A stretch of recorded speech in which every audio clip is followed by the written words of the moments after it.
Yeah, it was a very enlightening talk. And to those who are not familiar with the work of Dr. Nader Hashemi, I would like to suggest that you read the book. Yeah, we translated your book, Islam, Secularism, and Liberal Democracy. The theory of Stefan was clearly spelled out in that particular book. And it's a very important theory. And I believe when you quoted Rashid Ghanouchi, there was his speech at the CSID, Center of Study of Islam and Democracy, in 2012 in Tunisia. And we in the RF, we had translated his speech into Malay, yeah, some time ago. You know, at that time, you were not that famous, so probably it was lost in translation, or it was lost within the pages of the, you know, our website and stuff. But, you know, we could perhaps recirculate it and ask people to read about this idea of Ghanouchi at that time. And that particular aspect that you mentioned about the realms of politics and the realm of, you know, religion, we have to really study that and try to understand that, because it's very important. For me, Dr. Isham, we were theorists, yeah, we were theoretician, we academician, we talk about it. But there's the actor over there, okay? And that's why we want him over here. So he interprets it, right, into our society. You know, what's important for us, that's why we have this combination, because we can have a real actor here who will speak about this topic. And I know that they have been doing good work in Amanah now, and we hope that, you know, what they've been fighting for, perhaps, you know, we might not achieve anything in the next 5 or 10 years, but who knows? Okay. Yeah. So without further ado, I would like to invite Dr. Isham Pawan, who is Professor of Philosophy at International Islamic University. Assalamu alaikum. Thank you, Prof. Farouk, for inviting me again. What's this one? The last speaker, the Professor Nader Hashemi, is a hard act to follow, actually. I think you covered almost every idea, actually, I wanted to do. And I was like, oh, the end part actually was everything I wanted to say in the beginning. So there goes the... Well, let me start a little bit by the discussion on secularism again. I do believe the word is very problematic. I think words do matter, and I don't suggest actually bringing the word back, not because the idea is that, but it's been so negative. It's been so much associated with imperialism, with the West, with anti-religion, that it's almost next to impossible to climb over the mountain and just change the word. Although I agree with Professor Hashemi when he says, at the university level, probably you could discuss it. But at a common level, it's so poisonous that it's next to impossible. Even at the university level, it's actually quite hard to sit next to that. Now, the question was, why do we see religious contribution as so negative? I can understand with the recent case of the Chinese lady being put in prison for insulting the Prophet, I believe. And we have so many other cases of whether Jakim overextending his power and imposition of religion on the state or on society. It seems everything that comes out from the religious authorities seem to be very negative. We did not have, I was going to ask you the question whether you had religious authorities in the past, whether there was these kinds of censorship. And it was mostly the state itself, but not the religious authorities, unlike in the West, where you do have these, whether you have the church and the state as being kind of separate. But why is this religious contribution so negatively seen? Is it because of the interpretation? Is it because of the imposition? When Islam first came, I mean, with the Prophet, it was supposed to be a reform movement. If you remember, whether from Gandhi to Martin Luther King, the fight against an unjust state actually had a religious basis. It's the religious basis that made you want to fight more, not just for yourself, but for the society. You see yourself as a reformer and as having to try to establish justice. Islam promotes the idea of justice as the most important thing. As the Quran even argues, right? You should even bear witness against yourself if you're unjust. Not just your family, but even against yourself. So the treatment of justice became prominent. However, this somehow becomes forgotten. So Islam also brought the idea of equality. Not just for neither an Arab is better than a non-Arab, or even a Muslim is against a non-Muslim, where justice is concerned. So whether a Muslim stole or whether a non-Muslim stole, they should be judged equally. So this argument that equal rights, or enjoying equal rights under the law, not just equal rights, but also equal rights under the law. So I don't see why the current understanding seems to change everything. Now, it's a interpretation of the text and interpretation of Islam that becomes a major problem, rather than the religion itself. It becomes defined very narrow. It becomes defined very impositional. The idea of where you make the last statement on Ghanouchi's approach to apostasy. In Malaysia, it would be next to impossible. And the argument was like, you have to be forced to be a Muslim. If you're not forced to be a Muslim, you will all run away. It's such a negative understanding of the religion. And it seems that we seem to think that religious values, when they come into the public mainstream, does not actually moderate us. It makes us more extreme. That's a strange thing. I would have thought that the religious argument for concern for the poor, concern for the others, that you should, you are all brothers, you are all created by one God, and therefore you are responsible for each other, therefore the compassion should be there. As the strange thing is, I keep telling my students, we all talk about ISIS and jihad, but when you pray, you Bismillahir Rahmanir Rahim, you mention a God which is compassionate. Unlike but the compassion seems to be gone or somehow disappeared. So how do we do this? Why doesn't the religion actually moderate you? So if you argue that, I mean, the argument that for secularism is the argument that you should somehow take off your beliefs can't be taken off just because you go out the house. It's not like changing your clothes, and what you used to believe when you go out in public, you change. So this argument for secularism, that you could actually separate your moral beliefs in private and your moral beliefs outside. But the question is whether you can tolerate others. And I thought the argument in Islam was actually to convince, not to force. So that's the argument. It was like the whole idea of hypocrisy in the end. Why, if you impose the ideas thinking that by the imposition somehow they'll become religious by forcing them to pray 5 times a day, maybe later on they'll actually continue. Maybe when we were children we might have done that. But when you're an adult, the commitment has to be an intellectual commitment.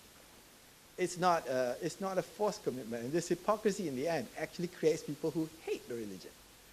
And how is it that we've come to see religion as actually having very negative? You become intolerant, irrational, rather than the opposite. So I do believe the interpretation part is very problematic. So there needs to be a revival on trying to bring back this reconciliation between revelation and reason. But it's a greater challenge than you think. I think that, as I said, I believe in Malaysia, mostly the religious departments actually don't want to debate, they don't want to discuss, they want to impose. More than anything else is because they are actually not convinced that they can do it. So it's much easier to just use the law and force it. And just said, like the case of Prof. Farouk, it was the issue of tawliyah, not what he said. It was just a technical issue whether he had the right to say it. And that's ridiculous. As I was arguing before, if you wanted to have an argument that you should censor, then the Prophet himself would have been censored in the very beginning, and you would not be Muslim by now.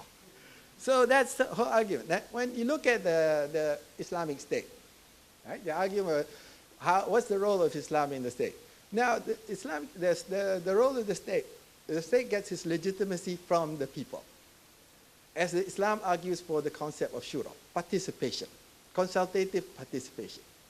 It also talks about ijma, where the laws are actually decided by the majority. And also the idea of ijtihad. So you have all three. You have actually, if you interpret it correctly, you could have all the ideas of moving towards a modern state. I'm not saying it's a modern state yet. Right? So we have a consultative body which would traditionally elect a leader, which would actually have then also a debate because there's ijtihad, meaning that not everything's been decided. And you can actually choose between different opinions. And when the majority choose, the concept of ijma is the majority choice of choosing certain law or certain ideas. So if we can actually elaborate on this and emphasize on this, you could actually make a successful modern day state argument. But the question is, because you have leadership who seem to be, the idea, they're not confident enough.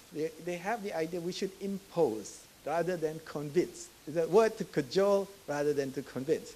Now, as an argument whether secularism itself would moderate, I actually believe that religion, if understood properly in an open consultative discussion, you would find the ideas were to moderate. As you can look from the Islamic understanding, as the Quran says, when you deal with people, deal with them according to justice. Justice, therefore, argues for universal understanding of justice. Right? This is the concept of where human beings have a conscience. All human beings have a conscience, and therefore do have an idea of right or wrong. I'm not talking about detailed laws, fine. The problem is whether it's a parliamentary suggestion or not, whether you can have parties or not, that's another issue. But on those issues, I believe that if we can look at it, look at the Islamic contribution or religious contributions from Rashid Ghanouchi's understanding of how to move forward, how to actually show that religion has a positive role, not a negative role. So how do you do that? When people keep emphasizing on the trivialities of the religion, that's a problem when you talk about, whether you talk about the veil or whether you talk about the laundromat now or these other issues, we actually sidetrack from many of the actual fundamental issues. When the Quran talks about poverty as a major issue, social justice as a major issue, suddenly none of the religious thinkers, none of the religious authorities actually talk about social justice. It's totally ignored. Somehow it's become all these trivial issues. So we should see whether, the question is whether religion can be used to contribute positive in a public arena rather than negative. So how to do that? Now, does that mean that we can just simply impose our ideas? Because the Quranic text says so, therefore there's no debate. I mean, your RU 355 is I don't know how to handle that one. But that's going to be very, very tricky. Now, should then the Muslims just say, because the debates become like, you can't go against this because it's already stated there. But you forget, all these things have interpretation. And the Quran is also understood through the human mind. It's not all these, that's why you have Mufassir who does tafsir. And the different tafsir actually comes up with sometimes very different conclusions. So it does pass through the human element. Now, of course, as time changes, the interpretation can change according to the time. I mean, the uniqueness now, I don't know of anybody who would accept slavery to return again. It was never banned in Islam, but it was slowly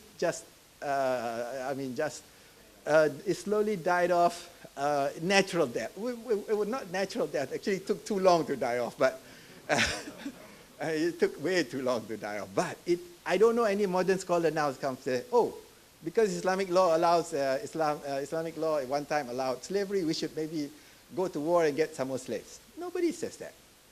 So how do you use that kind of interpretation to come up with modern laws or current laws? So these will be challenges. The argument is, why is it that we have come to see religious men as intolerant? Instead of being the opposite, instead of having compassion, they have become intolerant.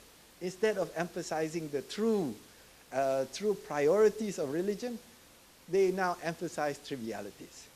Instead of talking about Abdullah, equality, changing women's rights today, and all these other issues, somehow we come up to very trivial issues. I hope you can, I almost gave up and actually tried to change the idea of how, as I was telling my class last time, you all picture the Prophet only discussing issues of the bathroom, not actually discussing issues of state. If you look at all the fake books, it's all either how to clean yourself, how water, whatever it is. But the Quran always talks about, people keep forgetting, zakat is the third most important. After prayer is zakat. In other words, it talks about how what you make, you have a responsibility to someone else. So it ties you positively to contributing towards society. As the story goes, as the Prophet used to leave the society before he became Prophet. He went to go Hira many times, he didn't like the society. But once he became Prophet, he always was with the society and he tried to transform the society positively. And it was always to convince, not to enforce. Even this idea of blasphemy law did not really exist until maybe after the British colonial period. Now you have blasphemy law in Malaysia. Now everything is an insult to Islam. I don't know what. So it's becoming a major problem where we now feel so much that we can't convince others, we have to force others. So let's be more confident of the religion you have and make sure that the religious understanding you have actually contributes positively, not negatively to the society. Thank you.